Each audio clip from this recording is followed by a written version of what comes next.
See if this is working.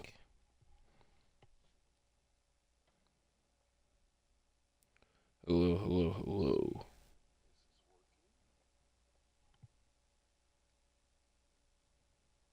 I don't know how to close this, and that doesn't matter to y'all.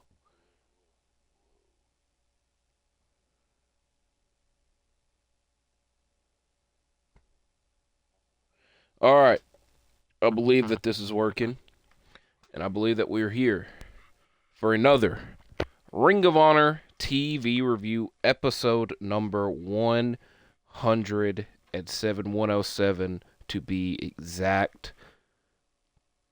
This was a somewhat shorter episode of Ring of Honor, so this might be a somewhat shorter review. Anytime that I say that, it ends up not being that. It's been a bit of a odd week. The time changing definitely feels a bit weird, and I feel like nothing extremely noteworthy has happened. Revolution happened. A lot of things happened at that event, but I don't really want to really single out and talk about that too much because I feel like I'll forget something. But what I will discuss are the results of the 0 hour because they proclaim to Ring of Honor one big thing to be exact, which we're just going to get right into this review of Ring of Honor. Not going to waste any more time. I know this is a bit of a weird match, but the only rule for Fight Forever matches when we do ROH reviews, they have to be ROH alumni, which 3/4 of the match competed on ROH for a long time. Orange Cassidy has had like 2 to 3 matches, so there's that. But it was very much. I knew Adam Cole was going to be in the match. The rest were random, so there's that. That doesn't matter to the grand scheme of things. What does matter is those 0 hour results. Like I said, it was a bit of an ROH themed 0 hour, which I don't know if that was intentional or not. If it was, thank you. But the opening match, Commander and Hologram defeated Lee Johnson and Blake Christian, with the latter two competing later on in the episode. Daniel Garcia and the Undisputed Kingdom defeated Shane Taylor Promotions, as they've been, all parties have kind of had an ongoing beef for the past couple of months, mainly wanting the TNT Championship. Big Boom AJ, not an ROH alumni, but he teamed with Orange Cassidy and Mark Briscoe to defeat MXM and Johnny TV. And the big thing that is Ring of Honor related, like I said, that ended up not happening, was supposed to be a Ring of Honor World Title match with Chris Jericho versus Gravity. We'll get into that in a couple seconds because we do get a segment involved in this, but we have a match before that takes place. The first match of the night, first thing of the night, the return of the Spanish Announce Project as they Angelico and Serpentico face Alpha Zoe and CSJ.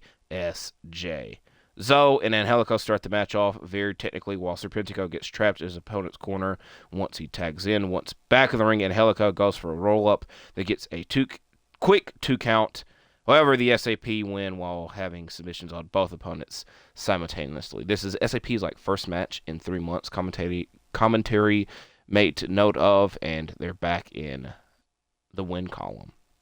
Now, that world title match did not happen because Chris Jericho and the rest of the Learning Tree attacked Gravity prior to the match starting, with Bandito running out to save Gravity, but did not really help whatsoever. It did not help as well that Gravity's mother and sister, Bandito's mother and sister as well, were at ringside, and they tried to jump in to save the day. Main thing, kind of saw a bit of a different side of the Learning Tree, a bit of a more aggressive side of the Learning Tree, and they performed a very heinous act in taking Gravity's mask, which ends up being the main thing, noteworthy thing from this Chris Jericho promo. I will say, a very good Chris Jericho promo,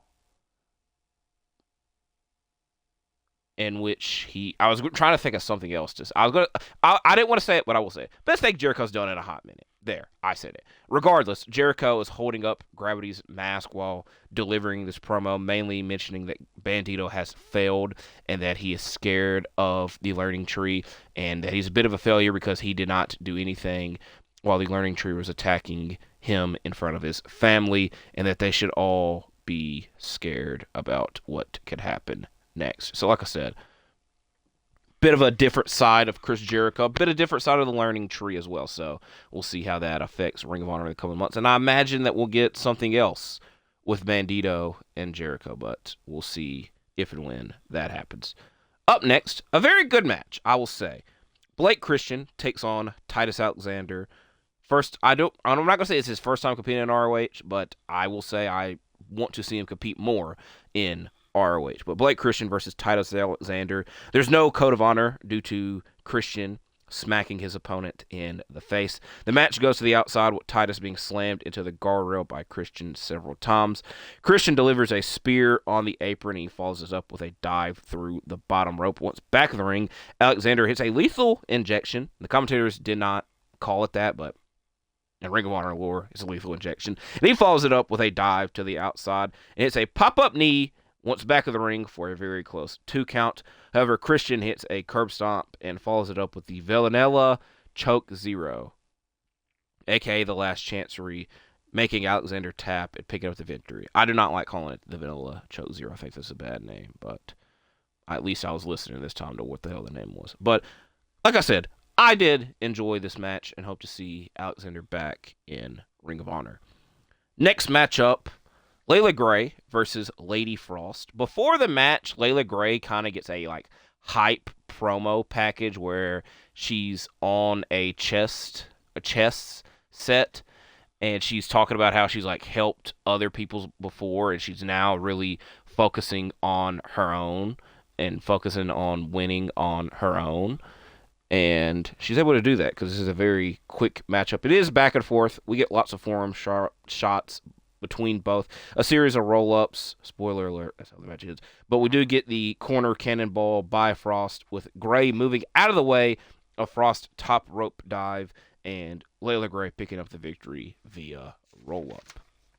Next matchup, an 8-man tag consisting of Tony Nese, Ari Daivari, Preston Vance, and Cole Carter, the Premier Athletes, and the Frat House, teaming up against Dante Martin, Darius Martin of Top Flight, Toa Leona, and Bishop Khan. I don't think he goes by Bishop Khan anymore, but Khan of the Gates of Agony. The Gates of Agony take this to the outside and take out the Frat House members while on the outside, while in the ring, Top Flight is worried about the Premier Athlete members. Once this match gets started illegally, Dante gets trapped at his opponent's side of the ring. This changes after he lands a springboard clothesline. Toa Leona is tagged in and tosses Dante onto his opponents on the outside.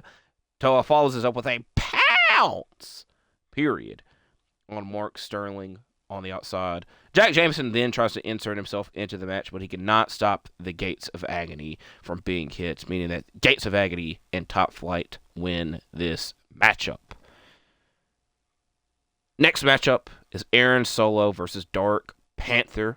Next week, we will be seeing, for the television championship, Commander defend against Dark Panther. And once again, Commander is watching Dark Panther compete while in the crowd. This gets Panther's attention very early. Consisting of the match, both Solo and Panther deliver very low kicks that you would think, are very low, but instead they were to the knee.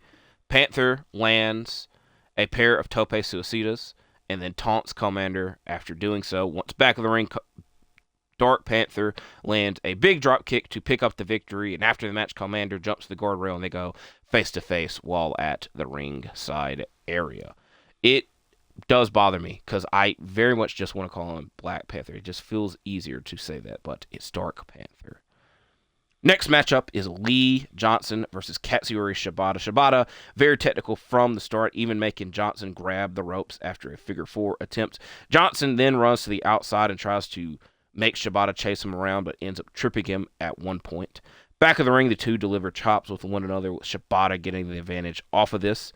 Johnson lands a brainbuster that gets a 2 count, and then Shibata applies an armbar. Johnson reaches the ropes, but once they stand back up, Shibata delivers a big suplex and penalty kick to pick up the victory, representing the Ops. Oh, speaking of Ops, there's Samoa Joe. We get a backstage segment with the Frat House celebrating their loss and their drinking, because win or lose, they booze. I'm going to imagine that they got that from Johnny Manziel, because I've heard him say it before. If not, I'm still saying it's from Johnny Manziel. So the Frat House are celebrating even though they lost their match, which upsets Evil Uno and Alex Reynolds of the Dark Order. And they suggest to Preston Vance that hey, you lost tonight. You need to change your ways. You're better than that. You're better than that. And Vance was a former member of the Dark Order. He's like, y'all lose all the time too. And John Silver's not there. The Dark Order used to be a way larger faction. It's just 2 people at the moment. And Vance is like, your numbers are dwindling. So bit of an interesting telltale there, as we do have a lot of competitors in this matchup. Our main event matchup, you more than likely see it in the thumbnail of the video. We have Mistico, Esfinge, and Atlantis versus Rocky Romero, Euphoria, and Gran Guerrero. When Mistico's Tron popped up on the screen, we did see a big reaction. All start to brawl early on in the match. This includes Mistico hitting a Hurricane Rana on Euphoria. Romero comes into the ring to deliver the forever clotheslines. Atlantis gets trapped in his opponent's corner, and then the same happens when Mistico tags in, but he's able to break free after landing a handspring back elbow. Atlantis delivers back breakers to all of his opponents. Then everybody gets in the ring. Several punches and arm drags are thrown, until we get Mistico left in the ring all alone with Gran Guerrero, who quickly taps out after Mistico applies an armbar, ending this week's episode of Ring of Honor on Honor Club. Like I said, this was a quicker review, quicker episode of ROH. I enjoyed Titus Alexander competing. The main event was noteworthy. Other than that, kind of a episode, but it kind of like most of the time when we have these post AEW pay-per-view episodes of ROH, not a lot happens because a lot of the attention is focusing on the stuff on AEW TV and the stuff on the pay-per-view, and I've kind of always noticed that, and this definitely felt like one of those cases again. So we at least know one match for next week's episode: Commander versus Dark Panther for the TV title. We'll see what the hell else happens once we get to next week's episode. So I do appreciate y'all all for watching this week. Please leave a like, comment, and subscribe. And I'll see you in the next one because I'm out for now. Goodbye.